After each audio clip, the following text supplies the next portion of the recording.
Hello NEET aspiring students, हमारे diseases of bone complete हो चुके हैं। Now we will study skin diseases. ठीक है, उसमें सबसे पहला टॉपिक जो हम पढ़ेंगे वो पढ़ेंगे lichen planus. Okay, first important thing क्या है? It is an auto immune disease. ये ऑटो इम्यून डिजीज है जो कि सेल मीडिएटेड है। कौन से सेल है इन्वॉल्व होते हैं? CD8 सेल्स और टी लिम्फोसाइट्स। ठीक है, तो ये सेल्स हैं, ये इंपॉर्टेंट है, ये इन्वॉल्व होते हैं। और टारगेट किसको करते हैं? बेसल केराटिनोसाइट्स को। This is also important. ये बेसल केराटिनोसाइट्स को टारगेट करेंगे। ज्यादातर जो ये देखने को मिलता है, कहाँ देखने को मिलता है? Flexor surface of the wrist. अब ये जो CD8 टी लिम्फोसाइट्स हैं, ये करते क्या है? These CD8 T lymphocytes will show apoptosis और liquefaction degeneration। ये बहुत इंपॉर्टेंट है फॉर MCQ पर्पस। कौन सा डिजनरेशन करते हैं? Liquefactive degeneration of basal cells. Basal cells के पास क्या होता है? एक अननोन एंटीजन होता है, LP एंटीजन। तो इस एंटीजन को ये डिस्ट्रॉय करते हैं और लिक्विफैक्टिव डिजनरेशन करते हैं, इसलिए एक लिक्विफैक्टिव की एक लेयर बन जाती है वहां पर। अब पैथोफिजियोलॉजी क्या है? एक एंजाइम होता है रेंटेज। रेंटेज का काम क्या होता है? ये रिक्रूटमेंट करता है, मतलब बढ़ाता है CD8 सेल्स को। CD8 सेल्स को इनवाइट करता है, बढ़ाता है। ठीक है, अगर इंक्रीज इन रेंटेज हुआ, इंक्रीज इन रेंटेज, तो ये क्या करेगा? रिक्रूट करेगा किसको? CD8 सेल्स को और मास्ट सेल्स को। और these CD8 cells and mast cells will cause degeneration of basal cells. Okay, और ये सब बेसल सेल्स का डीजनरेशन कर देंगे। ये जो सब एपिथेलियल लेयर होगी उसमें CD8 सेल्स और मास्ट सेल्स होंगे, वो क्या करेंगे? वो इन्फ्लामेशन करेंगे। तो डीजनरेशन तो होगा ही होगा, साथ में इन्फ्लामेशन भी होगा सब एपिथेलियल लेयर में। ये इंपॉर्टेंट है फॉर MCQ पर्पस। अब जो पॉइंट्स हैं वो आपको रिमेंबर रखने हैं कि lichen planus squamous cell carcinoma में टर्न कर सकता है, इसकी मैलिग्नेंट पोटेंसी होती है। ओके, हीट शॉक प्रोटीन होता है, ये ओवर एक्सप्रेस्ड होता है in lichen planus. This is very very important. Okay, ये भी इंपॉर्टेंट है, हीट शॉक प्रोटीन। अब एक इंपॉर्टेंट चीज क्या है? हेपेटाइटिस सी वायरस को जनरली देखा गया है एसोसिएटेड होता है लाइकन प्लेनस से। हेपेटाइटिस सी वायरस करता क्या है? जनरेट करता है इन्फ्लामेटरी सेल्स को, और ये इन्फ्लामेटरी सेल्स कहाँ डिपॉजिट हो जाते हैं? Get deposited in basal layer. ये हेपेटाइटिस सी वायरस हमें लाइकन प्लेनस में और जॉगरन सिंड्रोम दोनों से एसोसिएटेड हो सकता है। ओके, ना ये बहुत इंपॉर्टेंट है, कॉबनर्स फिनोमिनन। कॉबनर्स फिनोमिनन या we can say it isomorphic sensitivity effect. ये सोरियासिस में भी स्पेसिफिक है, बट ये लाइकन प्लेनस में भी देखने को मिलता है। क्या मतलब है इसका? कि मैकेनिकल ट्रॉमा पे कहीं पर भी हमारा मैकेनिकल ट्रॉमा हुआ तो वहां पर एक न्यू लीजन फॉर्म हो जाएगा। Mechanical trauma leads to new lesion, तो this is Koebner's phenomenon. Okay, अब जो क्लिनिकल फीचर्स भी हम पढ़ने वाले हैं, ये सारे ही बहुत इंपॉर्टेंट है MCQ पर्पस से। Most commonly associated with stress, generally ये फीमेल्स में मिलता है। एंड बायलेटरल, बायलेटरल ये बहुत इंपॉर्टेंट है, this occurs bilaterally and most common site is buccal mucosa. Okay, तो कोई भी क्वेश्चन है जिसमें फीमेल है, बायलेटरल है और आपको स्ट्राई जैसे दिख रहे हैं, तो ये सब हमारा लाइकन प्लेनस की तरफ इंडिकेट कर रहे हैं। ओके,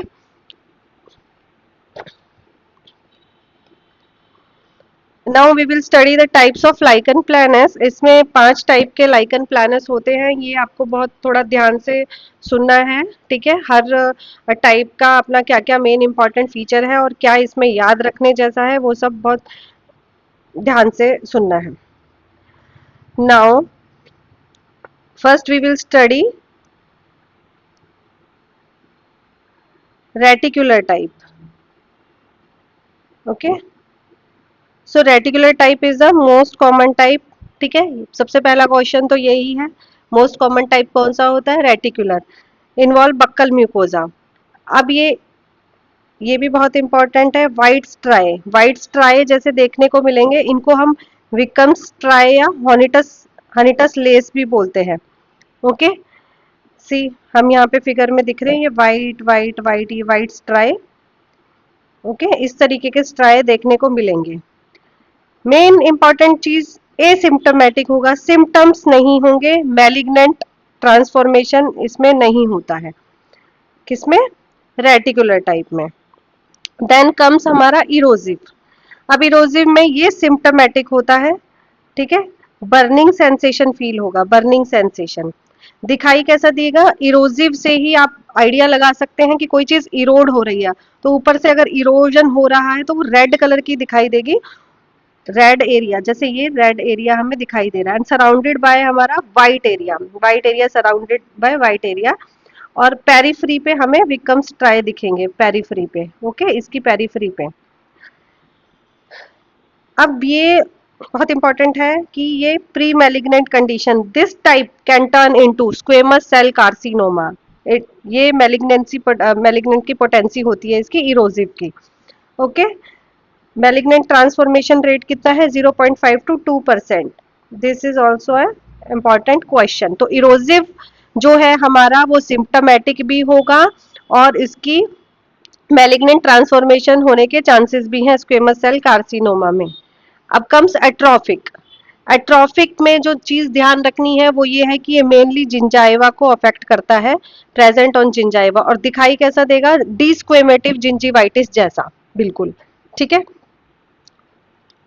और ये भी सिम्टोमेटिक होगा, इसमें भी बर्निंग सेंसेशन होगी, बट नो मैलिग्नेंट ट्रांसफॉर्मेशन। तो मैलिग्नेंट ट्रांसफॉर्मेशन सिर्फ इरोजिव में देखने को मिलेगा, प्री मैलिग्नेंट कंडीशन सिर्फ इरोजिव में मिलेगी, बाकी में हमें नहीं मिलेगी।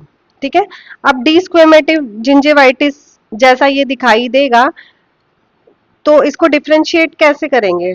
डिस्क्वेमेटिव जिंजीवाइटिस जैसा मतलब शाइनी रेड जिंजाइवा होता है डिस्क्वेमेटिव में, रेड कलर का शाइनी जिंजाइवा होगा। यहाँ पर हमें विकम स्ट्राई देखने को मिलेंगे। नाउ कम्स हमारा हाइपरट्रॉफिक। सी यहाँ पर हम इमेज देख लेते हैं। ठीक है, ये देखो जिंजाइवा पे हमें पूरा दिखाई दे रहा है रेड कलर का, इस तरीके से एट्रोफिक। अब हमारा है हाइपरट्रॉफिक। हाइपरट्रॉफिक में व्हाइट प्लाक जैसा दिखेगा, व्हाइट कलर का प्लाक होगा। तो कैसा दिखेगा? मतलब जैसे ल्यूकोप्लेकिया होता है ना, इस तरीके से। ये भी एसिम्टोमेटिक है। सिम्टोमेटिक सिर्फ हमारे दो ही है, एट्रोफिक एंड इरोजिव, बाकी एसिम्टोमेटिक होगा। और बुल्लस हमारा रेयरेस्ट होगा, बुल्लस में बुल्ले जैसे फॉर्मेशन हो जाएंगे स्किन के ऊपर, तो ये हमारा रेयरेस्ट है। ओके, आपको पांचों क्लियर हो गए हैं टाइप्स? ठीक है, जो जो मेन इंपॉर्टेंट चीजें हैं वो यही है क्वेश्चन की। मोस्ट कॉमन टाइप और सिम्टोमेटिक, इरोजिव और एट्रोफिक होते हैं। सिर्फ मैलिग्नेंट ट्रांसफॉर्मेशन सिर्फ इरोजिव में देखने को मिलेगा, एट्रोफिक में मैलिग्नेंट ट्रांसफॉर्मेशन नहीं होता। डी स्क्वेमेटिव जिंजिवाइटिस जैसा एट्रोफिक दिखाई देगा, और ल्यूकोप्लेकिया से रिसेम्बलेंस हमारा हाइपरट्रोफिक में होगा, मतलब व्हाइट कलर के प्लाक दिखाई देंगे। ओके, नाउ हिस्टोपैथ हम एक बार देख लेते हैं। हिस्टोपैथ में उससे पहले हम एक बार बेसल सेल्स, बेसल सेल्स में लिक्विफाई, क्योंकि बेसल सेल्स को टी लिम्फोसाइट्स ने इन्वेड किया, वहां पर डीजनरेशन हुआ। कौन सा डीजनरेशन हुआ था? Liquefaction degeneration. अब यहाँ पर देखो बेसल सेल्स हैं, ये आपको ये सारे बेसल सेल्स, ये पूरा डीजनरेशन दिखाई दे रहा है, ये बेसल सेल डीजनरेशन है, liquefactive degeneration. Okay, dense band of lymphocytes in sub epithelial region. Sub epithelial region में हमें डेंस बैंड दिखेगा, सब एपिथेलियल बैंड ऑफ लिम्फोसाइट्स। ठीक है, ये सब यहाँ पर ये पूरे लिम्फोसाइट्स के बैंड हमें दिखाई दे रहे हैं यहाँ पे। उसके बाद ये सब क्वेश्चंस हैं, सब एमसीक्यू के इंपॉर्टेंट क्वेश्चन है। सिवेटे बॉडीज, ठीक है, hyaline bodies, these are the Civatte bodies, ये हाई लाइन डिजनरेशन हुआ है सीवेटे बॉडीज, ये हाई लाइन बॉडीज दिखाई देंगी। Max Joseph clefts, space between epithelial and connective tissue, epithelial और कनेक्टिव टिश्यू में एक स्पेस दिखाई देता है इस तरीके से, वो हम उसको बोलते हैं मैक्स जोसेफ क्लेफ्ट, ठीक है। सॉ टूथ रेटेरिजेस स्किन में, अब ये यहाँ पर आप देख रहे हो ये सॉ टूथ, ओके, आरी की तरह, सॉ की तरह ऐसे रेटेरिजेस दिखाई देंगे इस तरीके से, ये रहे, ठीक है। ये सब हमारा लाइकन प्लेनस में दिखेगा। तो इंपॉर्टेंट याद करने जैसा क्या है, Civatte bodies, Joseph cleft, saw tooth rete ridges, liquefaction degeneration का बैंड, बेसल सेल्स में लिक्विफेक्टिव डीजनरेशन दिखाई देगा, और एक बैंड दिखाई देगा, dense band of lymphocytes in sub epithelial reason, यहाँ पे लिम्फोसाइट्स का डेंस बैंड। डायग्नोसिस कैसे करेंगे, डायरेक्ट डीआईएफ करते हैं, डायरेक्ट इम्यूनोफ्लोरोसेंस, ओके। जब हम when we use the direct tissue, और इनडायरेक्ट में हम कैसे करेंगे, ब्लड से करेंगे, ठीक है। अब ये सब इम्यूनोफ्लोरोसेंस जो हम यूज करते हैं इसमें, वो कहाँ डिपॉजिट होता है, ठीक है, और कैसे डिपॉजिट होता है, बेसमेंट मेम्ब्रेन जोन में ये डिपॉजिट होगा, बेसमेंट मेम्ब्रेन जोन में, C3 फाइब्रोनोजिन, ठीक है। कैसा दिखाई देगा, how it is deposited, linear Shaggy band, ये भी एक क्वेश्चन है, लीनियर शैगी बैंड जैसा दिखाई देगा। अब ग्रीन स्पैन सिंड्रोम के बारे में पढ़ते हैं, ये भी एक क्वेश्चन है, जब लाइकर प्लेनस एसोसिएटेड है डायबिटीज से और हाइपरटेंशन से, ये ट्रायड है हमारा, डायबिटीज और हाइपरटेंशन और लाइकन प्लेनस हमारा एसोसिएटेड है, तो this is called as Grinspan syndrome, okay. Now we will see the treatment, treatment में हम फर्स्ट लाइन हमारा क्या होगा, स्टीरॉइड्स होंगे, स्टीरॉइड में टॉपिकल आ जाएंगे और सिस्टमिक आ जाएंगे। टॉपिकल में हमारा माइल्ड पोटेंसी और हाई पोटेंसी, माइल्ड पोटेंसी में ट्राइएमसिनोलॉन या केनोकॉर्ट, और हाई पोटेंसी में क्लोबेटाजोल, ओके। अब ये क्या करते हैं, ये दोनों ही अटैच हो जाएंगे एपिथेलियल लेयर से, अटैच टू एपिथेलियल लेयर, मतलब लेकिन इतना गुड नहीं होता है, ठीक है, गुड अटैचमेंट नहीं होती है। लॉन्ग टर्म के लिए देंगे तो ये क्या कर सकते हैं, लॉन्ग टर्म अगर हम स्टेरॉइड यूज कर सकते हैं, करते हैं तो ऑरल कैंडिडायसिस हो सकता है, ठीक है।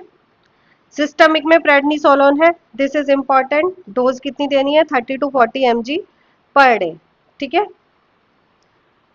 अब रिकॉल्सिट्रेंट लाइकन प्लेनस क्या होता है, जो स्टीरॉइड्स को रिस्पॉन्ड नहीं कर रहा, अब कोई भी लाइकन प्लेनस अगर स्टीरॉइड को रिस्पॉन्ड नहीं कर रहा है तो हम उसमें क्या देंगे, ठीक है।